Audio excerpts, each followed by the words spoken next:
I always say New York smells like ambition. Fresh bagels at dawn mixed with the scent of hot asphalt and a million dreams rising with the steam.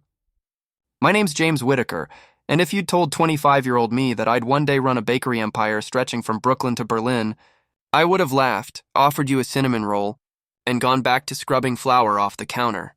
But here I am, 65 years old, sipping black coffee at a corner table in my flagship Manhattan cafe, telling you how it all started with one tiny shop and a stubborn belief that bread could change a life, mine included. I wasn't born with money. My father drove a city bus, my mother taught third grade in Queens. We lived in a walk-up that rattled every time the 7 train passed. When I was a kid, my favorite sound wasn't the baseball bat cracking at Shea Stadium. It was the rhythmic thump of dough getting kneaded in our cramped kitchen. Mom baked every Sunday, filling the apartment with warm yeast and vanilla. I didn't know it then, but those afternoons planted the seed for everything. Fast forward to 1983. I was 23, restless, and broke. I dropped out of college after 2 semesters because tuition felt like a luxury and I needed to pay rent. I worked every odd job you can imagine: stock boy at a grocery, late-night janitor, even a street hot dog vendor in Times Square. None of it stuck. But baking felt like breathing. So when a family friend offered me a part-time gig at a small bakery in Brooklyn Heights, I jumped. That place was a dump, peeling paint, ovens older than Sinatra records, but it had heart. The owner, old Mr. Romano, taught me how to respect the dough. "Bread's alive, Jimmy," he'd say, flicking flour off his mustache. "Treat it right, and it'll treat you right." I soaked up every lesson. Before long, I was arriving before sunrise, staying past closing, dreaming about recipes on the subway ride home. Then came the day everything shifted. Mr. Romano announced he was retiring. The neighborhood loved that bakery, but no one wanted to buy it. The rent was rising, competition was fierce, and everyone said small shops were dying. Everyone but me. I scraped together every penny, maxed out a credit card, begged a small loan from my folks, even sold my old Chevy, and bought the place for $18,000. Scariest check I've ever written. The first month nearly killed me. I slept on a cot in the back room, woke at 3 a.m. to start the ovens, and worked until the last crumb was swept at night. Winter in New York is brutal. The pipes froze, the register jammed, and some nights I sold fewer pastries than subway buskers made in tips. My friends thought I was crazy. Maybe I was. But every time a customer bit into a warm croissant and closed their eyes like they'd just heard Sinatra himself singing in their ear, I knew I was onto something. Word of mouth is a beautiful thing. By spring, the line snaked out the door on weekends. A local food critic wandered in, wrote a glowing review calling my sourdough the soul of Brooklyn, and suddenly we were packed every day. I hired my first employee, a college kid named Marcus who could juggle espresso orders like a magician. Sales doubled. I started experimenting. Chocolate babka with a hint of sea salt, rye loaves infused with caraway, and, my secret weapon, roasted garlic. People couldn't get enough. Success, though, is a tricky beast. With popularity came pressure. Other bakeries copied my recipes. A fancy cafe opened down the block with shiny marble counters and big investors. They had marketing budgets. I had a beat-up cash register and a dream. But I learned something vital. Authenticity outlasts gloss. Customers weren't just buying bread. They were buying the story, the grit, the feeling of home in every slice. By the early 90s, we were a neighborhood landmark. I'd paid off my debts and even saved a little. That's when a customer named Linda, sharp businesswoman, regular coffee and blueberry muffin order, pulled me aside. "James," she said, "have you thought about opening a second location?" "Manhattan could eat this up," I laughed. Expansion sounded like a fairy tale. But that night, as I locked up and the city lights shimmered on the East River, I felt something spark. Why not dream bigger? I spent months scouting spots in Manhattan, crunching numbers on a napkin. Rents were insane, investors skeptical, but I believed New Yorkers would cross boroughs for bread if the bread was worth it. In '94, I signed a lease on a tiny storefront in the West Village. It was a gamble bigger than the first. This time I took out a small business loan, negotiated with suppliers, and begged Marcus to become my manager. Opening day, I expected a modest crowd. Instead, a line wrapped around the block. A food magazine called us the little bakery with the big soul, and overnight, we were the talk of the town. That second shop changed everything. Suddenly, I wasn't just a baker, I was an entrepreneur. I learned about branding, wholesale deals, distribution logistics, all the stuff they never teach you when you're elbow deep in dough. Some nights I missed the simplicity of that first Brooklyn kitchen, but the thrill of growth was intoxicating. Not that it was all smooth sailing. We hit roadblocks, supplier strikes, a devastating oven fire that closed the Manhattan shop for 3 months, even a lawsuit over a name trademark that nearly drained my savings. Each time I thought the dream might crumble, but each time I pushed harder. I hired a small team of managers, invested in better equipment, and started thinking national. By the early 2000s, Whitaker's wasn't just a neighborhood favorite, it was a brand. We opened in Boston, then Chicago, then Los Angeles. Every new city meant new headaches, shipping fresh dough across states, training staff who understood our ethos, keeping the quality consistent. But I refused to cut corners. My rule was simple. If I wouldn't serve it to my mother on a Sunday afternoon, it didn't go on the shelf. Looking back now, I realize those early years were the crucible. They forged the grit that carried me from a cramped Brooklyn kitchen to the global stage.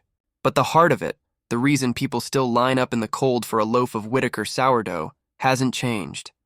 It's love. Love for craft, for community, for that magical moment when someone takes a bite and smiles like they've been transported home. And that, my friend, is where the real story begins. Because the leap from a handful of US locations to an international chain was a whole new challenge, one that tested every ounce of faith I had left. But I'm getting ahead of myself. That part, well, you'll want to lean in for. If the first chapter of my life was about proving a kid from Queens could keep a bakery alive, the second was about proving that same kid could think beyond the Hudson River. By 2003, Whitaker's had shops in Boston, Chicago, and Los Angeles, and I was spending more time in airports than in front of an oven. I'd wake up in some hotel room, Denver, maybe Dallas, and for a second I'd forget which city's skyline waited outside. But every time I walked into one of our bakeries and smelled that first batch of sourdough coming out of the oven, I felt right at home. The idea of going international started almost as a joke. A food journalist from London came to our Manhattan shop, ordered a slice of rye with sea salt butter, and said, "James, if you brought this to the UK, people would queue around the block." I laughed it off. Running a national business was already like juggling flaming baguettes. But the thought stuck in my head like a song you can't shake. The real push came from Marcus. Remember the college kid I hired back in Brooklyn? By now he was my operations chief, sharper than a bread knife and fearless. One night over late-night pizza in Soho, he said, "Boss, you always told me bread is universal. Why stop at the States?" He wasn't wrong. People everywhere break bread to celebrate, to mourn, to connect. Why not Whitaker's? Going global, though, isn't as easy as stamping your logo on a passport. We spent a year researching import laws, international supply chains, currency swings, even cultural tastes. I flew to Paris to study European baking trends, to Tokyo to taste their impossibly light milk bread, to Sao Paulo to feel the energy of their cafe scene. I was 50 years old, running on espresso and jet lag, but I felt like a kid again, wide-eyed, chasing a dream. London became our first overseas target. English tastes weren't far from New York's, and the language barrier was minimal. Still, finding a location was a marathon. Rent in central London made Manhattan look like a bargain. After months of scouting, we landed a spot in Covent Garden, a stone's throw from the theater district. Perfect foot traffic, but the building was ancient, the ovens a nightmare. Renovations nearly doubled the budget. My accountant begged me to pull out. I said no. Opening day in 2006, a cold March morning, I stood outside before dawn watching a line curl around the block.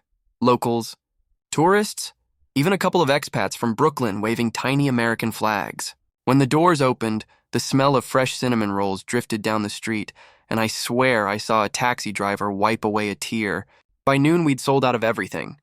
The London Times called us the New York bakery that speaks the language of comfort.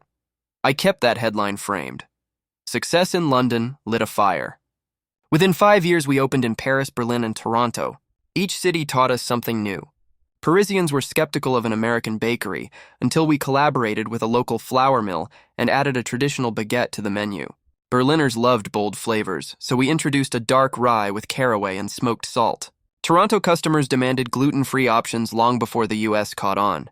Adapting without losing our soul, that was the art. But expansion isn't just glamour and ribbon cuttings. I spent nights wrestling with exchange rates, customs delays, and the occasional nightmare employee. A supplier strike in France once left our Paris shop without butter for a week. Try running a bakery without butter. We improvised with imported olive oil, and to my surprise, customers raved. It became a permanent menu item. Sometimes mistakes are just opportunities wearing the wrong coat. By the early 2010s, Whitaker's had become a name people recognized on 3 continents. Food magazines called us an American classic gone global. Investors courted us, eager to franchise. I turned most of them down. I'd built this brand on trust and quality, and I wasn't about to hand it over to someone chasing quick profit. Growth was never about greed. It was about sharing the warmth that first loaf in Brooklyn gave me. The most surreal moment came in 2015 when I flew to Tokyo to cut the ribbon on our first Asian location.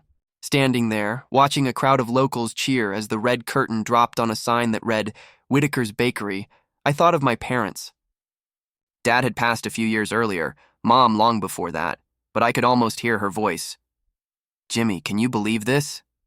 I'd started with her Sunday bread recipe, and now here we were, half a world away.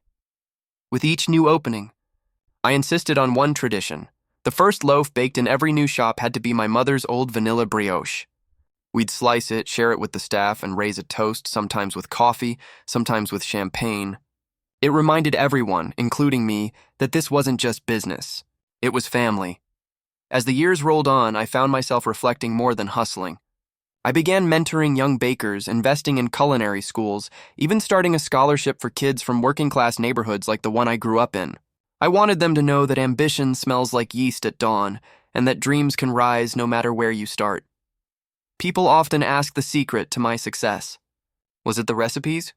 The branding? Some magic marketing trick? Sure, all that matters. But truthfully, it comes down to 3 things: patience, authenticity, and people. Dough takes time to rise. So does trust. Customers can taste honesty. And you're only as strong as the team beside you. Folks like Marcus, who's now CEO and still calls me boss, even though he runs half the show. Now, at 65, I've stepped back from daily operations. Most mornings I sit in that same Manhattan flagship cafe where it all began, sipping coffee while the city hums outside. Young couples stop me sometimes asking for a photo. Tourists from Germany or Brazil tell me they first tasted Whitaker's on their honeymoon. Kids who once came in clutching their parents' hands now bring children of their own. It's a circle as perfect as a fresh bagel. If there's a single moment that captures it all, it happened last winter. A young woman approached me, maybe 20-something, nervous smile. She said her grandmother used to bring her to the Brooklyn shop when she was little, back when I worked the counter myself. "Your bread," she said, voice trembling, "made me believe I could create something of my own." She just opened a small cafe in Queens. I nearly teared up right there. That's when I knew the journey wasn't just about bread. It was about inspiration. The quiet kind that sneaks into someone's heart and whispers, "You can do this too." So here I sit, a New York kid who once sold hot dogs in Times Square, looking out at a world connected by crust and crumb. From a cramped Brooklyn bakery to an international chain, the road was messy, loud, and beautiful. Would I do it all again? In a heartbeat. Because every loaf we bake is a story, and every story, like good bread, is meant to be shared. And that, my friend, is the untold success story. From small bakery to international chain, one stubborn dream, a lot of early mornings, and the belief that sometimes the simplest things can carry you the farthest.